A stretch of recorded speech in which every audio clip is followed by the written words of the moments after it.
before we dive in, I want to say first and foremost, thank you to our sponsors. Number one, Shopify.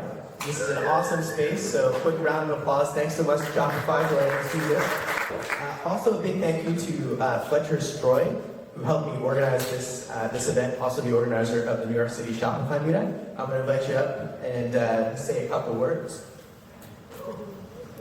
Cool, thanks Arian. Hi everyone, my name is Fletcher. I'm the co-host for the evening along with Arian. Arian and I wanted to put on this event to bring back more amazing opportunities for e-commerce folks in New York City to get together. We've got an amazing evening lined up, and you guys are going to really enjoy it. And if you do enjoy it, I wanted to give you 3 easy takeaways where you can get more content like this. Like I said, we want to bring back more amazing in-person events here in New York City. I host the meetup.com group for e-commerce founders. Some of you might be here from that group. We have over 500 members in there. I feel like it's the last meetup.com group that hasn't been priced out by the new pricing changes. But in that group, I host monthly happy hours throughout the city. So if anyone would like to attend one of those or stay in the loop for future events like this, you can join the meetup.com group. There's some QR codes for some cards in the back there that has access to that. Secondly, you all work in e-commerce. Nick will probably mention this, but he has a weekly podcast and newsletter that is filled with a ton of amazing insights called Limited Supply. I have a small e-commerce brand, and it's been amazingly helpful for me to scale my brand, so thank you, Nick. And thirdly, if you're a founder and CEO of a larger brand and want more intimate connection, I'm the community manager for a digital CEO community called Highland, where good founders become great CEOs. Highland is the community sponsor for the event tonight. It's our belief at Highland that building a brand as a founder is hard. Learning to scale a company as a CEO is even harder. So at Highland, we give our members the blueprints, operating systems, and leadership tactics necessary to scale companies.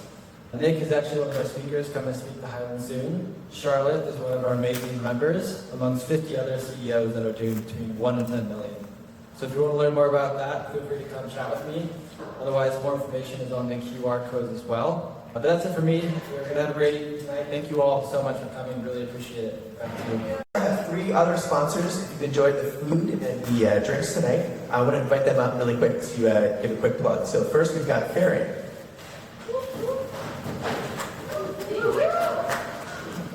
Hi everyone, I'm Charlotte. I'm the partnerships manager at Arian.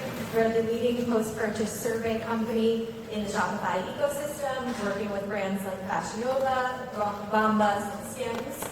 We're super grateful for the invitation from SmartSites and IgnitePOST. If anyone's interested in partnering, you can come find me or email me at charlotte@arian.co. And we're offering 6-day free trials, so it'll get purchased through the holiday season. So thank you, and enjoy tonight. Thanks very much. Next, we have SmartSites. Hi there. My name is Ismailovski. I'm the Director of Digital Marketing at SmartSites. We are a digital marketing agency that offers a host of services to include website design and development, SEO, paid ads, social media marketing, and my services, which are email and SMS. We have helped hundreds of brands grow online. We post over 1,000 5-star reviews online, and we are platform agnostic, industry agnostic, so we help just about any brand that makes sense. Awesome. Thanks so much. And then last but not least, we have Dash.fi.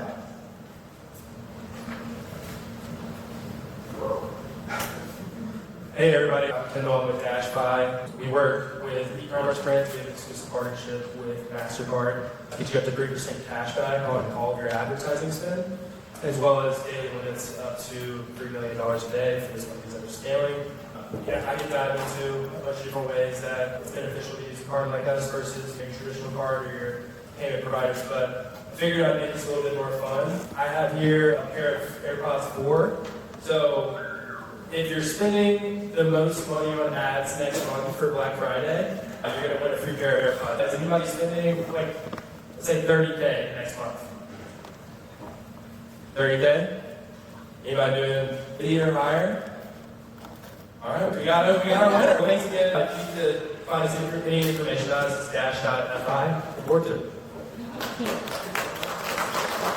Welcome everybody. My name is Arian. I'm the founder and CEO at IgnitePOST. We help brands create magic moments using robotically handwritten notes, and I'm super excited to dive into this panel tonight. We're playing kind of a dual role of panelists as well as moderators, try to keep the trains on track and make sure we get through everything tonight. So we've got a bunch to cover tonight, and I want to dive right in. Really quick, I want to start by doing quick panelist intros. So let's start at the end. Ashley, 20 seconds, give us a little bit about yourself, your background, and then send it back down my way. Super quick again, Ashley Ismailovski, Director of Email Marketing at SmartSites, digital marketing agency. We help partners of all sizes grow online. I'm Nick Sharma. I also have a digital agency called Sharma Brands. I have a podcast called Limited Supply and a newsletter that you should sign up for. Hey guys, I'm Gina. I also started a digital agency called Clear Solar Group. But after that, I did spin out and start a platform called Stay.ai, which is subscription management for e-commerce brands on Shopify. Hi, I'm Charlotte, co-founder and COO at Alice Mushrooms. We make functional mushroom chocolates. We have one for energy, one for sleep, and one for sexual wellness. We launched about 2 years ago. My background was food, my business partner is pharmaceuticals, and here we are. All right, so we're here talking about Black Friday, Cyber Monday. And so let's kick things off by first talking about how to define success. There's a lot of advice out there surrounding Black Friday, Cyber Monday, but before we can dive in and talk about advice, it's good to know what the goal is. To open things up for the panel, my first question is, how are you defining success this BFCM? What are the things that brands should be thinking about to determine if they have a successful weekend? I can kick things off from the email marketing end. We focus on the own marketing channel. So for us, success is customer retention past BFCM. It's great to win business during the holidays. It's even better to retain those hard-won customers. We all know the rising cost of customer acquisition is something that we all fight against each and every day, especially for those of us who are spending $50K on ads. So if we want to do a little less of that outside of the holidays, I would say that we can really focus on like retention strategies, invest in own marketing channels, drive continuous engagement and value for your customers via SMS and social. Sitting on the retention side as well, I mean, success for us really even starts before BFCM. We've been talking to a ton of our merchants about if you're going to do something exclusive for subscribers during the holiday, or are you going to put something in the portal to drive subscription growth before the holiday period starts, and then as well as making sure that you're doing the proper aftercare. Is your cancellation survey going to say, I just subscribed because the discounts that are during Black Friday, Cyber Monday, all of that, so that way you know anybody that you do acquire during that time, if they do turn on subscription, you're prepared, you're gathering that information immediately, and you're able to try to win them back in the future. Yeah, I would say, I'm going to be really monitoring conversion rate on our site because I think that's something that you should really see double at least during this time. And if it's not going well, then you need to rethink your offerings. And I think it's smart to be constantly watching that because I think as small businesses, we can all change what we're doing pretty quickly. You mentioned conversion rate doubling. Is that just from your past experience in past BFCMs, or like where is that coming from, and how are you kind of comparing this year versus last year? I think about that. Typically, when we do a sale, we see conversion rate get very competitive, if not almost double. So Black Friday is such a big moment. I'm like, my vibe is that if it's not doubling, then we need to fix it. Okay, a little bit of art, a little bit of science. Yeah. Okay. I'm on the acquisition side. For me, I think conversion rate should absolutely double. And I also think Black Friday is the test of everything you did the year leading up to it, right? Like, how good was your brand? Did your conversion rate double? If so, that means all the people you've been nurturing have come back because they know who you are. That's why your conversion rate is higher.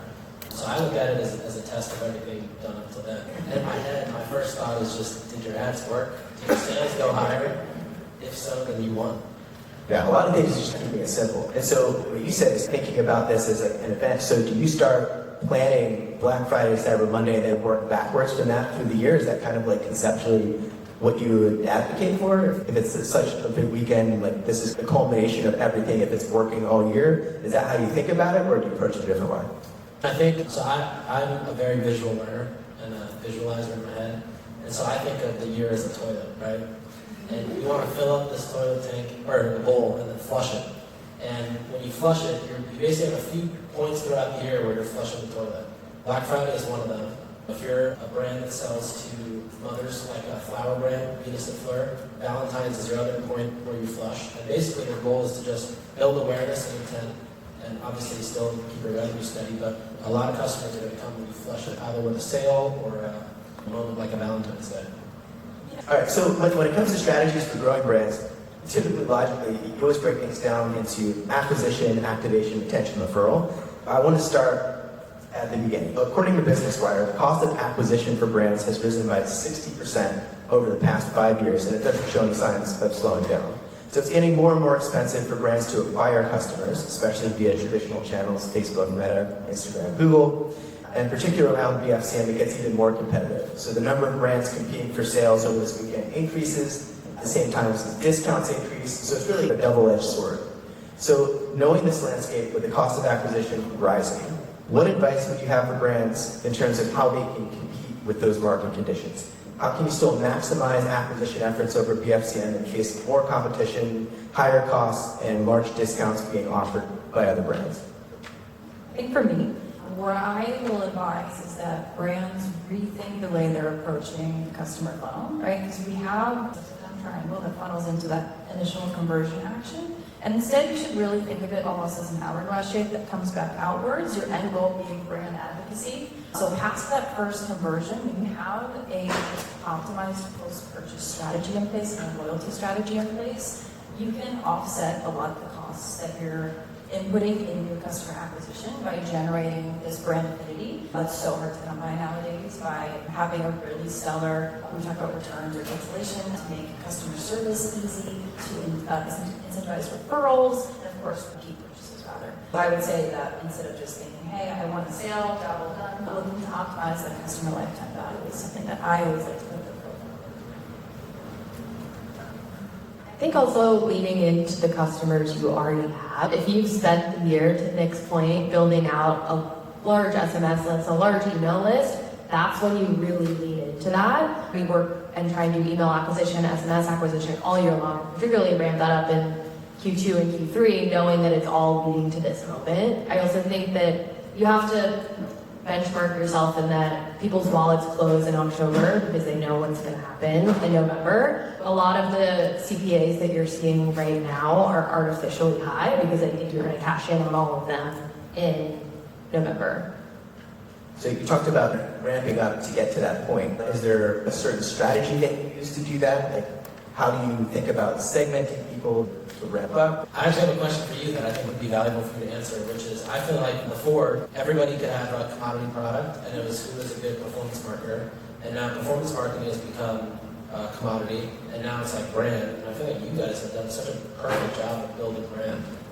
How did you do that, or like, how do you continue to do that going into Q4?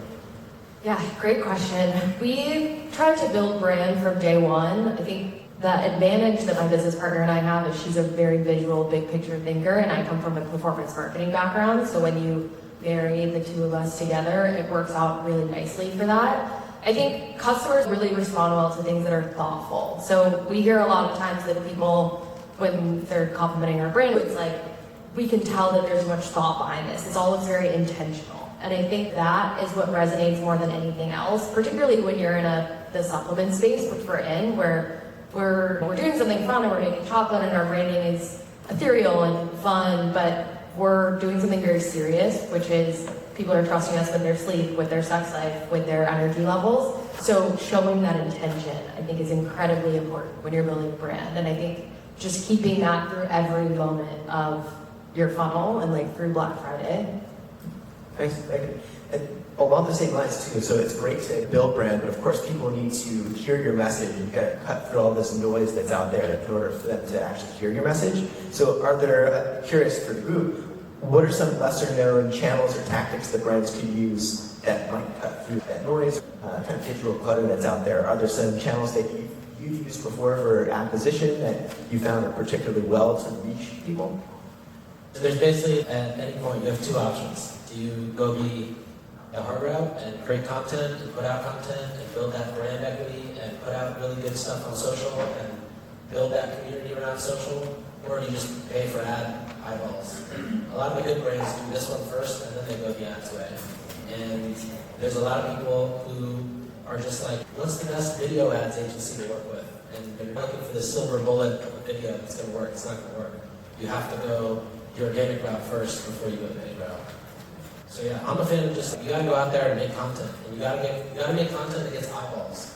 Your TikTok views TikTok, it's not that TikTok doesn't like the videos, it's just that you suck at making these videos. You just gotta make better videos. It's literally, the numbers tell you exactly what's working and what's not working. A lot of people, I think, just fall into this trap of, oh, the brand's gotta be, it's gotta be done this way because that's the brand. You don't have a brand if you don't have customers. I'm all about content. I think it's the cheapest way to get eyeballs. I think aside from a specific channel, what I can also speak to is the importance of timing and scheduling with your marketing message. We know that it's a cluttered time of the year, and this year especially is also an election year, so unfortunately brands are also competing against all of that unwanted noise. So making sure that when you're scheduling these campaigns or running these promotions that they're timely. I'm seeing a lot more brands starting Black Friday deals earlier and earlier to capitalize on those customers before they are so fatigued in their shopping experience during the holidays. And especially with inbox placement for email and SMS, and we're constantly being bombarded with text messages. You do want to be mindful of the person's time and making sure that you're delivering timely and personalized content. I find is all Perfect. Yeah, I would just say, if you're thinking about what is early Black Friday, it is not the Monday of Black Friday. That is not early. You can go much earlier. That's an excellent segue because the next question that I was going to ask was all about customer activation. All customers go through a brand's customer journey on their path from being a casual prospect to being an actual customer and advocate. As a brand, one of the best resources you have is your own list, your own email list. In general, what strategies are you implementing this season to really leverage this list? And what advice do you have for brands for how they should approach marketing to their own audience to maximize their growth and sales? We talked a little bit about how Black Friday started earlier, not only for brands in planning, but also in execution. And the same can be said about when it's time to start warming your customers, priming them to buy during the holidays. Brands who put out things like buying guides, order dates, even sale guides to offer a level of transparency to those who choose to shop during BFCM so that they know they're getting the most value for the products that they're interested in and they don't realize that sale is actually Monday. That has been pretty effective for those brands as well. In priming your audience, your customers, segmentation is a huge tool leveraged by brands. I'm not seeing enough brands do it. You could segment based on their engagement with their messages, based on purchase history, based on VIP status as well. And also, more importantly, those who buy only during the sales period, you can pull data on that. And if, okay, these people are probably going to buy anyway, maybe they can be segmented into a group that's not the most highly incentivized. So I'd say that for someone who needs that little extra push. Yeah, I will say for segmenting, that's been one of the biggest aha moments that I've had personally growing my own brand, but also with the brands that we work with. It's just spending a little bit of an extra effort really thinking about who is it that I'm talking to and really catering your message to that person or the pain that they're feeling or exactly what they're going through pays dividends. And it's like the extra effort that I feel not many brands take the time and effort to do, but it's one of those things that can really supercharge it. And I will say that your segment should be tested in advance of Black Friday. You should be launching these segments. But take the time now until the holiday period to establish your segments test and evaluate performance by segment. That's going to give you the best idea of what your high performers look like, who needs that incentivization and who doesn't, and who also list only super important, list hygiene, to scrub your database of unengaged users, spam contacts, and valid email addresses, people who haven't opened your email in 2 years. They don't need to be receiving your Black Friday content. It's really just going to tank your deliverability anyways. Another thing down in there, which is I think testing strategy and communication style. Something that we've seen work really well is I do email marketing for a long time, so email's super important to me, and I love doing these big, beautifully designed emails and image forward, and they look like gorgeous marketing emails, but sometimes we like to reach out to people and it's a plain text email from myself and my business partner, and it's like, hey, I saw that you've been ordering our sleep chocolate. Right now, that's on discount, and there's also our energy one, or thanks for being a part of this, and it's like that direct message from the founders is also a really nice break in people's inboxes when they're just getting spammed with all of every brand's most beautiful image that they've taken all year. So the other thing that we can also talk about with your own list is how upselling can play a major role as well in terms of increasing average order value, especially during Black Friday, Cyber Monday. So I'm just curious to the group, what are some effective upsell strategies or tools that brands can implement to boost AOV, especially during Black Friday, Cyber Monday?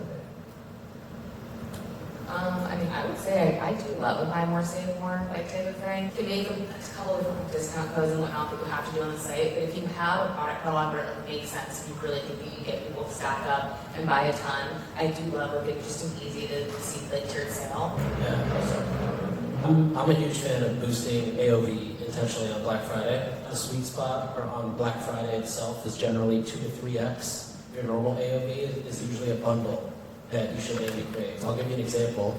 I used to work at a company called Hint Water. It's a flavored water company. And the AOV, I think, was $40. And we created a Black Friday bundle that was $99. And the discount was heavy. It was like 50%. But we could do that because we were trading for a higher AOV. And we would include some of the best sellers. There's 9 cases total. There was, I think, 4 best sellers, 2 mid sellers, and 3 kind of bottom sellers that we needed to move. And it was such a great bundle that we ran. It made a ton of money. But it also showed us that 2.5x was that perfect spot for AOV. And then what I like to do on Cyber Monday, I've been doing this for 7 years now, is just basically buy more savings. So spend X, get Y off, spend $10, get 10% off, $200, 20% off, $300, 40% off. And you're basically incentivizing somebody to just keep spending. And then of course, any sort of like in-cart upsells that you can do, post-purchase upsells. If you sell, let's say you're selling bags and you sell a backpack, is there an organizer you can upsell a card on the backpack? And then post-purchase too, you can add upsells. Somebody makes a purchase, they've already put their credit card in, you can have an offer flash. If you want to add this mini-sized deodorant for an extra $3, you hit yes, you don't have to re-put the card in, it's already there. And yeah, maximize AOV, get that money. We're doing something similar, but gifts with purchase. I think that we're taking the AOV approach with giving purchase and tiered gifts as they get higher and higher in AOV. And I think that is really exciting to consumers because a discount already plus a freebie. People love free stuff, myself included. So I think that can go a really long way. My only suggestion is last year we tried to do that, be out of stock on every gifts with purchase, and we kept having to go back to our 3PL and be like, okay, this thing we're rotating in. So this year we planned way in advance, but always make sure you have the inventory. And then also with your own list as well, we're talking about email marketing, but there's also SMS, which plays a big part as well. If in advance of BFCM, what's the best way to introduce an SMS strategy? Maybe if you haven't done that yet, or when should you start thinking about that prior to holiday weekend? I can start this conversation. What I advise brands who are looking to leverage SMS for the holidays, if they have not started to grow their list during the year, October 1st is usually my cutoff. After that, of course, they're welcome to grow SMS, but they may not get the volume that they really need to make that channel lucrative for them. So what we start with is pop-ups that are targeted to existing email subscribers to say, hey, would you also sign up for SMS, be part of our VIP program, get early access to sales. So we'll actually swap out a lot of the sign-up form copy for specific holiday offers, the banners on the site, different CTAs in the emails to start to generate that interest in SMS. And then it's also important to send campaigns via SMS. Because if someone subscribes and they get that initial welcome and please add us to your contact list, and then nothing else in your brand, they're going to forget that's actually a channel that you leverage. It's important that you're ready to launch it. Like I said, if it's for the holidays, I recommend early October. Now is totally fine, but you'll have to evaluate the volume of signs that you receive from now until Black Friday. I would also say, I love, we did this for a couple brands with SMS as they were growing their list, was like a way to send a heads up of like when the sale was going to launch to get people ready. So it was almost like we called it like a Black Friday teaser text message. Kind of primed. Yes, exactly. To be like, hey, it's coming, get ready on 48 hours from now, or whatever. We're like, it's some kind of teaser countdown to the sale launch over SMS, which we found was very effective. So that was nice. We rolled out across the brands. Question about this strategy because you mentioned it as well, and I've always strayed away from giving people heads up about sales because I don't want to disincentivize purchasing now. So can you speak to why that's effective and how it is effective?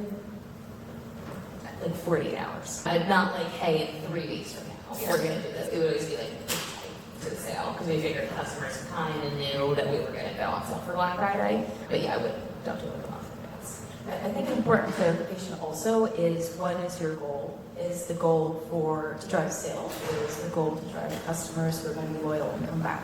And what we find is that they actually appreciate the level of transparency, whether it is, hey, sales coming up, XYZ products, or actually applying guide for the holidays. For example, we'll do the 20 days of beauty, and so you know what brand is going on sale what day, and I actually plan when I'm going to spend my money. And it's not that I'm not purchasing, it's just that I want to be smart with the money that I earn. And I then feel respected as a customer and valued, and it incentivizes me to come out and purchase actually all the time outside of sales periods as well. So if the goal is retention and customer loyalty, I feel like that is where we see the most wins.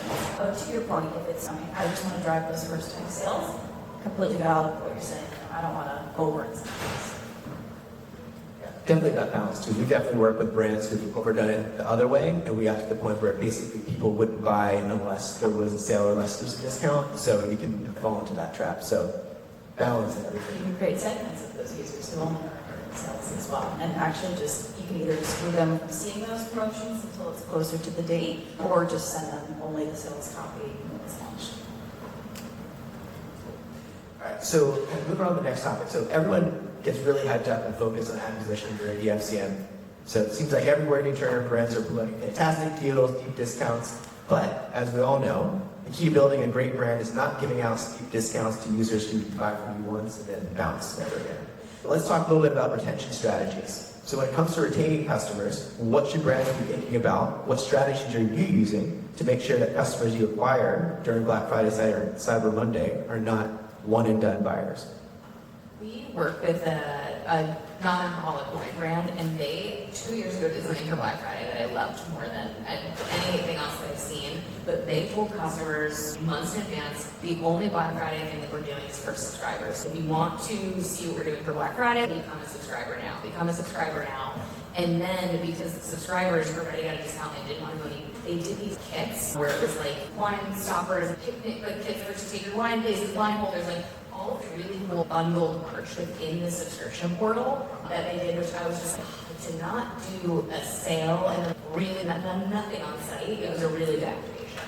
I was just going to say, I'm not the retention guy, but I am a fan of just going. I always think the people who come on Black Friday, they may have just come because they got on the fence for a really good deal. Anything you can do to further educate them on the things that you know your best customers love about your brand. If you look at your reviews, you'll see all the things people love most. And maybe just adding a couple extra emails, text messages, maybe running very low budget targeted ads to these people who just come in, and just igniting the value props and benefits. I feel like an idiot saying this. I mean, you hit it right on the head. You have to understand that for some people, this is their first exposure to your brand, and it's their first time going through the shopping experience because they were incentivized, they saw an ad, they heard it from friend to friend, and they've now landed on your site and made a purchase. You want them to have choice validation in that they have made the correct choice in doing business with your brand, making sure that, of course, this purchase experience is easy, you look at reviews, you ask for feedback, but also, to your point, educate them on what it is that your brand offers throughout the year. You're not just sales, you're not just holiday items, you're not just these special products that might be limited run. Educate them on the value of your brand and where they can find you and what communities that you're fostering online that will be a part of. A lot of that starts prior to Black Friday, Cyber Monday, so you give them a very good, positive experience, then you'll convert them to be a customer for life. And so a lot of this is experimentation, figuring that out, nailing it so that when you actually do get customers through the door on BFCM, you already have your system figured out. Yeah, and I'm finding that brands are also then using additional email automations or flows, depending on what verbiage you like to use, specific to holiday shoppers. We so appreciate your business during this busy season, wishing you holiday greetings. I want to learn a little bit more about our brand and have that specific verbiage tailored to those holiday shoppers, aside from, to your point, the standard warming messages that they receive. I would also jump in there, and this is obviously specific to a supplement brand, but I think can be applied to anything that you use more than once, like hair care or anything beauty related. But it's following up with your customer and being like, you've been using our product for a week now. You should start to be feeling like this. There's some ingredients in our chocolates that don't work right away, and so people need 3 weeks to feel them. So, hey, it's week 2. In your brain, these things are already starting to fire, and this is what's happening. Or if it's, hair care. Your hair should start to feel smoother now because the bonds are blah, blah, blah. I don't know hair care, but it's ways that you can educate your customer once they have the product that encourages them to use it. Maybe they bought it and forgot, and you need them to keep using it so that then they can return. And then giving them that confidence and feeling that they made the right purchase and that it's working and the brand cares about them. Have you leveraged any kind of video tutorial or testimonial content in that post-purchase strategy? No. I have a question for everybody here. What are the best ways to collect reviews from people who just bought on Black Friday? Any ideas? For us, we've had a lot of luck using our own products. So we send literally a handwritten note asking them for a review. If you want to cut through the noise and really slap it in someone's face, like, that works. Wouldn't do it for everybody because it's a higher ticket thing to do than sending an email or an SMS. But if you can segment your users correctly to know which ones are going to be your high value users, that's an automatic way to get a review. If the standard approaches aren't working, that plain text email that we discussed before can sometimes also be a lot more impactful than those beautiful graphic emails that they're just dismiss. Acting almost as if they have a personal shopper or advocate at the brand themselves reaching out specifically to this person, I find that's a higher success rate as well. But I guess if you could, if you have peer reviews email firing, especially like from whatever platform where you could see everything, and you could filter by checkout date and listen to the personal, hey, you bought it on Friday type of thing in the subject line, which would probably grab people's attention much better than an average review email. Like, we want to hear from Black Friday shoppers what's going on.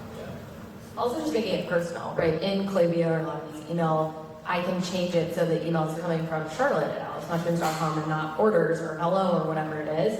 And yeah, that can be pain for you because you're going to get a ton of emails, but it's actually super valuable because then you get that one-on-one conversation. And I think sometimes a lot of review data like that, it's helpful to almost look at it in a more qualitative, vibe-based way. You start to get that conversational experience with your customers and get what they're wanting. 2 quick points is also just making sure the review process is easy. Not asking too many questions of these shoppers who are ready, maybe one time or non-committal. Vibe check, yes or no. Literally, what were the vibes of this product? That is your question. And then it feeds them into a longer survey if they do want to complete that. But also, what we can look to leverage as well is direct on the checkout process. A little bit different than collecting after a person has received the product or used the product. But post-purchase surveys, like I believe one of the partners in the room here, would also be a really great way to leverage that opportunity to review while the customer is still thinking about it. So I want to talk about tools for a little bit. I know you mentioned Klaviyo, but as a brand owner, there's so many things you need to do, so many hats you need to wear, it's impossible to do everything. By using the right tools and services of the ecosystem, it makes running a brand a lot easier and more manageable. My question is, just to the group, what tools have you found particularly helpful that you might recommend brands use? Shameless plug for Gina at Stay.ai. We recently moved to Stay.ai for subscriptions and it's amazing.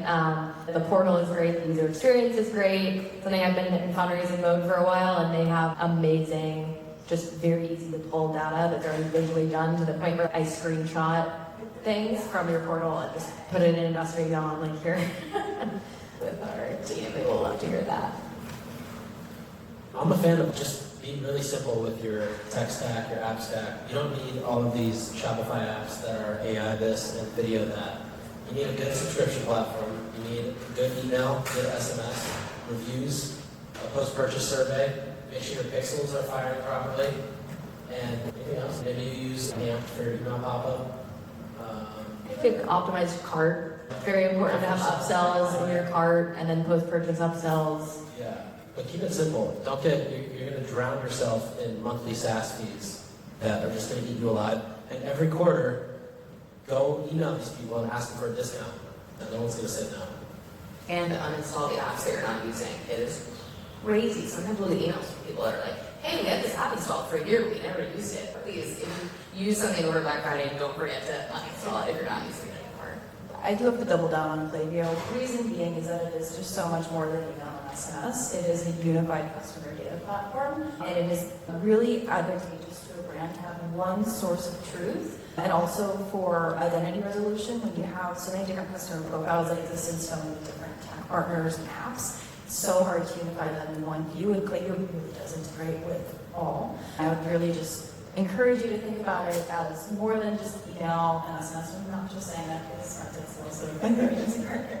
But what I'll also say that another app that I enjoy that I recommend is Triple Whale, and they are for attribution. So it can be also complicated when you're using so many different apps in your tech stack to understand what's true about the revenue that you're driving through these channels. Google Analytics says one thing, the back end Shopify says another, and then when you're in the apps, it's completely different. Using a tool that can give you one true view of that attribution is also great. Cool. Well, one other question, because I do want to leave some time for our audience Q&A here. But we've spoken a lot about advice and suggestions for BFCM. However, I always like touching on mistakes. Many brands are great at telling their successes, but hearing lessons that from someone who's learned it by living it is always great to hear. But my question for the group is, what has been a key mistake or lesson that any of you have learned the hard way from previous Black Friday Cyber Mondays? Test your distance. Or ours way. Also, say general advice. Remember that you should be communicating with your customers throughout the year and not just during the holidays. I think that brands can sometimes just think, okay, I have to rush and get out every single day, and then goes radio silent throughout the remainder of the year. Maybe about Thanksgiving sale or Mother's Day sale, but it's important that you're consistent with your communication, personalized and timely, not just during the holidays. I'll add on the discount code piece. If you're sending emails, you should include the discount in the link that's going out, because you gotta pretend that somebody's grandma, your grandma's on the other side of that email, and she might forget the discount code, but if you have it on the link, it doesn't matter, she's not gonna leave because it's gonna be there. The other one is, if you're running ads on Black Friday, the ad approval process takes much longer around Black Friday, so get your stuff in earlier so it gets approved. And also the elections are happening pretty soon. Everything is taking longer to get approved, or to get something that's flagged and you appeal it, it's going to take longer to come back. As soon as you can, lock your ads in. The discount code one really. I'm sorry, but Yeah, I mean, like I would say, yeah, but I wouldn't say that it's like a mistake that I've made, but that I've seen is around the churn for subscribers. Just acquiring, putting on your site a super hefty discount for subscription, making a whole lot of them in where you're not going to be profitable in the first order, and you're like thinking this is your big subscription deal or this is your big Black Friday moment, and then those customers just immediately churn. That I would say is a miss. We have to thinking into that. I have a question for you that is probably helpful for everyone. What do you do for existing subscribers on Black Friday? I think at a bare minimum, you have to put something in the portal. So within Stay, you can put a banner in. So at the bare minimum is if somebody saw a better a better discount on the site and they go on the portal to cancel, the banner should slap them in the face and be like, subscribers actually get a better discount today. Put this discount code or on your, we allow you to put the discount code in the portal, put this on, and it's good for your subscription. That's up to the rest of the month or up to the next 3 weeks or whatever you want the date to be. I think that's the bare minimum that someone should do. I have seen brands be a little bit more aggressive and email all subscribers, hey, during this period, feel free to use this code like on your order, and then brands can go a lot of different directions. Like I mentioned, the exclusive stuff that you can put in the portal for subscribers is a welcome, but yeah, at a bare minimum, please make sure that if your subscribers are like subscribe 10, say it's like 10%, 15%, and you do 25% on site-wide sale, you have to have something in the portal that at least matches that. Thank you. You're probably getting an email from my team. I literally earlier today was like, oh, I'm seeing Gina tonight, so I'm gonna ask her. You put out a guide for it, and it's like the different levels of like, if you want to be like kind of conservative, just with banner. If you want to be like medium, like transparency, then do this. And if you want to be like full transparency, you can auto apply the discount code to all orders that are going out during this time. The other thing I would say is plan as much, this is holistic self-care, but plan as much as you can ahead of time, because nothing sucks more than it being Thanksgiving and you're with your family and you can't hang out because you're like fixing email copy or fixing a discount code or whatever it is. Take care of yourself too and eat Thanksgiving dinner. That's good advice. I remember the first like early days of like my babies in the first few years, like everybody came to the office like on Thanksgiving night, like people were coming back and it was just like we were trying to get things done. It was cool to see because like by the third year, people were like, so are you guys online now? Like everything's good. Are there any fires we need to put out? And I was like, wow, like we nailed it. Like we got so much.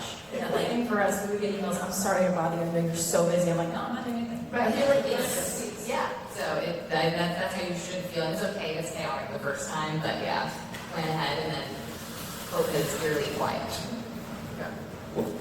Pre-planning, lots of prep ahead of time. Cool. Watch the money roll in. That's your only job on Thanksgiving. I want to leave a little bit of time for question and answers too. With that, let me pause there and open it up. Does anybody in the audience have any questions? Fletcher's going to come over with the mic for you. Hi, I'm Laura. I'm the founder of the Think and Make It creative school of Wellspring. So we haven't launched yet. Is there a world in which we can take advantage of the Black Friday? We're not 3% launching the same boat for weeks of costs. Yes, we're launching early December. Is there a world in which we can take advantage of engaging with the wait list even further? And like this book, what would you suggest to someone who's not wanting to lose the opportunity of people buying our product once we launch? If you're launching in early December, can you open it up for pre-orders? That's going to be my thought too. I guess I have a follow-up question. We're small. So my fear is I just want to build the trust first and making sure that they like the product and we have a lot more reviews before taking in the money. That's my perception, unless you guys have other experiences. So it sounds like you already have a wait list, or you at least have maybe a splash page up on a domain somewhere. Yes. So already to generate that interest. So are you currently driving ads there or going up social? It's purely organic. It's been, knock on wood, it's gone really well. So what I've been doing is similar to in the current scene of things like organically going to events, telling people word of mouth, and that's been work. And then also going to trainers and getting their reviews that way. I think sharing stories of anyone who has had a trial for the product or have early access to it would be a great way to prime that database. They need information. It's a new product that they're not familiar with. We're talking about what it is that your brand's goals are, your mission, your brand identity, and what it means to be a part of that. I think is a great way to prime the database. Even if you don't have the CTA buying out, launch social channels, connect with us here, establish an online community, maybe in Slack or Discord. Again, just have people having conversations about perhaps lifestyle associated with the product, so that by the time the product launches, they're already having those conversations in those own channels where the product is out there. What's your product? Should I do a short pitch? No, just some of it. They're just little dumbbells for women, so they're designed to fit our needs. I just thought strength training products in particular, adjustable dumbbells were just so we designed it and it's patented. So the handle is soft to the grip, so there's good spouses, and it's adjustable. So the handle itself, You just add more rings to it. and then Yeah. so you just. You should just find, you should like, there's this brand I worked with called Jolie, and they do this shower head, filter shower head, and they built an email list pre-launch with this water report. And essentially what that was is it was a trade. It was like, you give me your email, I'm gonna give you a real-time report of all the chemicals in your water, and that's gonna build their email list, and of course motivate people to buy the shower head. But initially it was just a trade before the brand launched. And it was like, you give me your email, I give you something back of value. If you created like a Thanksgiving week workout planner sheet that somebody could print out and fill in, and you went on TikTok and talked about how you've got this thing for free, all you have to do, you're like, I'm launching this brand, but until we launch it, we've got this workout planner that's everybody's loved, and I want to give it to you.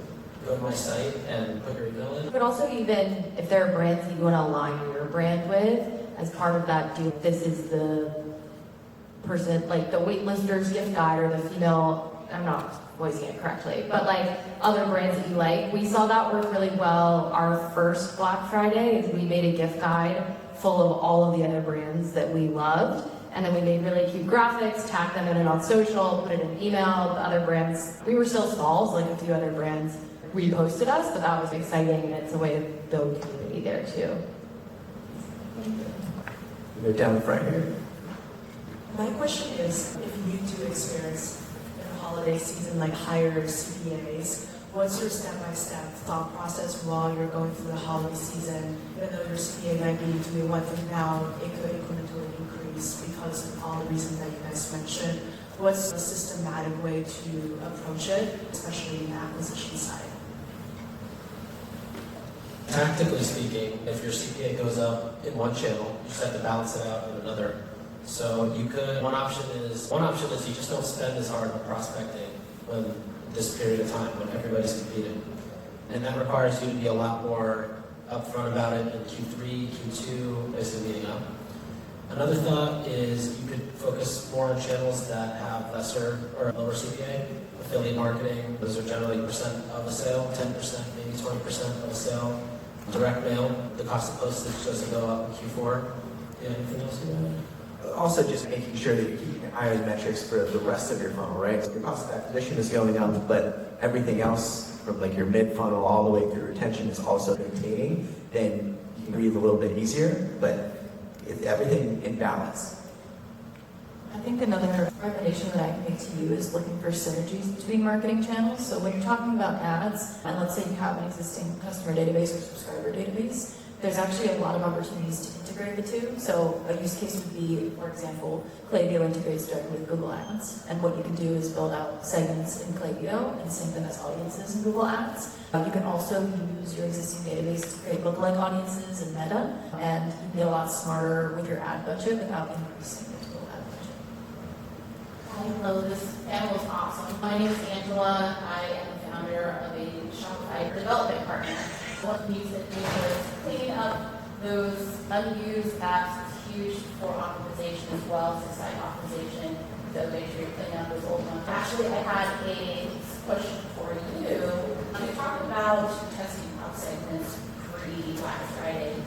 What sort of things can you do to test out those segments in addition or not part of a given discount? How can you test out those segments?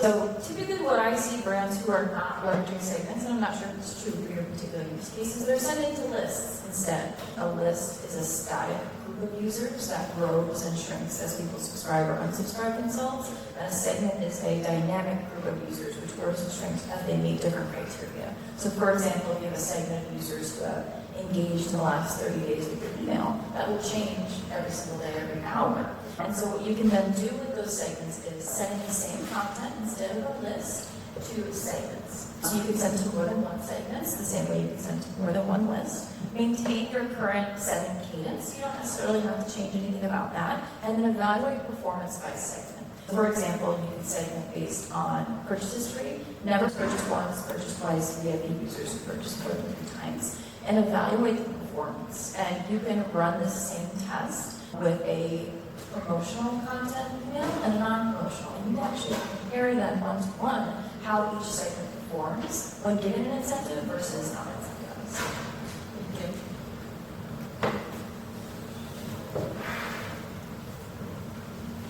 Hi, if the sale is running for a longer period, so people are starting early this year, how often is too often to send an email? Is it okay to send it every day? Minus purchases the next day, expanding their inboxes?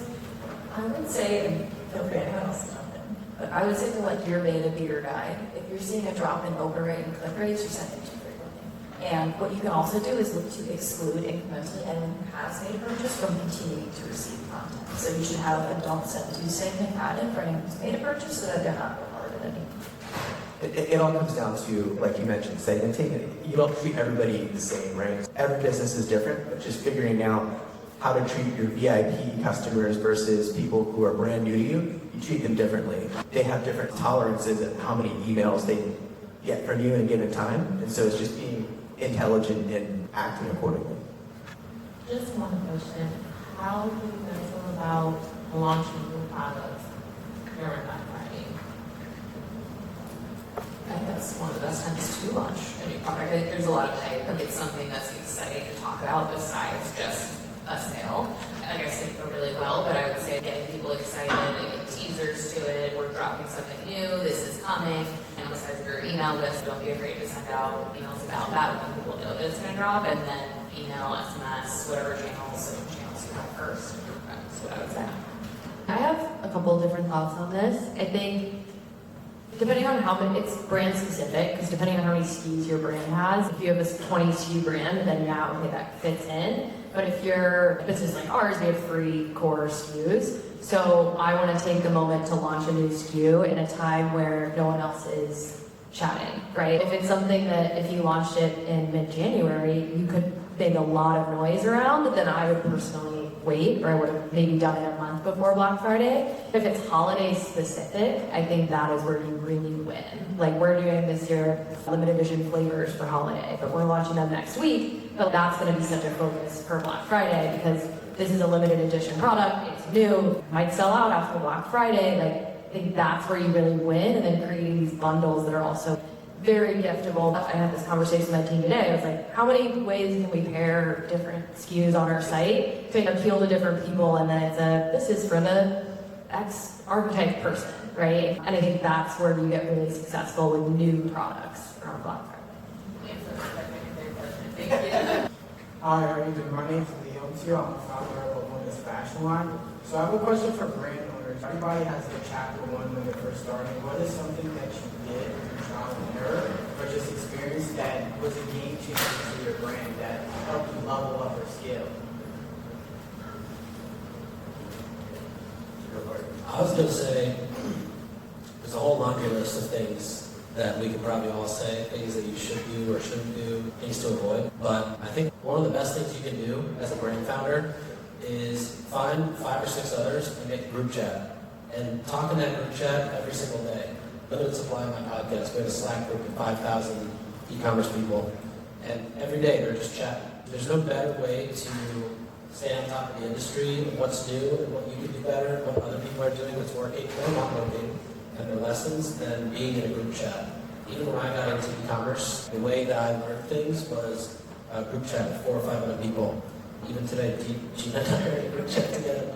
And that's how you stay on top of things. There's no way you can stay on top of things or go and learn everything on your own. It's much better to do it as a group. And it's more fun to do it together. For me, it was getting extremely specific about who the buyer is and getting that really dialed in because it serves as your North Star for everything else you're going to do.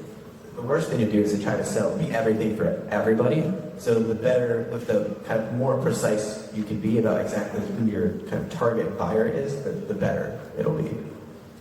We actually took an opposite approach. Ooh. We got really specific about what the brand was and then let people come to us. So we did what we call, it was almost like brand therapy before we even launched, which was like, my business partner and I hired these people to help us do it, and we would get on Zoom and be like, what books does Alice read? And what does it? And we got so specific about it, and we did it with like therapy, an hour a week, like going through all of these things about the brand. But then it gets you to the point when you're ready to start speaking to people where you know exactly what your brand voice is. You know exactly how you show up and speak to people and what type of products you drop. Probably have time for one more question. I'm Serena. I have a beauty brand that I want to relaunch. I'm curious to know if you're relaunching or launching a business, do you guys take the money from the revenue from your business and just dump it back into each other, or do you make sure that you have partners and investors? But if someone doesn't have that, is there a way to do both? A relaunch of a business? Do you just make sure that you have your funding all together before you launch it, or is there a way to be just as successful and scale if you're just dumping the money, investing a small amount and then reinvesting? So I don't know that there's one answer to that, but I will say that just finding a way to get started, typically everything else will follow, right? If you can figure out, just stand where you are and figure out how to get started and how to just move forward, everything else follows from now. Investors will follow for that because they build off of momentum. So anything you can do to just get started and start building momentum will just create that momentum to help you move to the next step. But there's a way to approach it intelligently, I guess is what I'm trying to say. Is yes, it would be great to launch with like a lot of funding and everything, but if you don't have, that shouldn't stop you from doing it. Thank you. Yeah, it's like what came first, the chicken or the egg, right? And I think there's many different viewpoints to it. My argument would be that there is no brand without customer base, and what's the point of investment if there's no brand? So make sure you have a very clear vision of their value for the brand, and that's well communicated to customers. They feel comfortable. We talked about choice validation. It's a new brand, making sure they're educated on what it is, what the products do. I think you really set yourself apart from the get-go. Yeah, I'd also say you probably don't even need funding. Most e-commerce businesses need zero funding. This is like the 0.1% of brands that need funding, but I imagine maybe 90% of Shopify businesses are not funded. And it's totally possible to do it without funding. It's the better way to do it. You go until you really need the funding. Then you use it to basically multiply what's already working. But if it's like putting an image in Google Docs, right? You put a blurry image in there and try to expand it. That's like putting an investment in. It's still not going to work. But if you get something that's really working, that you can stretch and it maintains its image, that's when you want to put fire on that. So I think with that, we're gonna stop there. We do have some time left over to do some more networking, so if you have other questions, feel free to come up. Also at IgnitePOST, I don't know if you guys had a chance to scan the QR code that's been going around, but for any brand here today, if you want to check out IgnitePOST, we're giving away $1,000 worth of free handwritten notes. You sign up for the plan that we've got. Happy to chat with you more about that. Scan the QR code that is on the screen. But thanks so much for coming out. I hope you guys had a great time. I know we did. I appreciate it. And get home safe.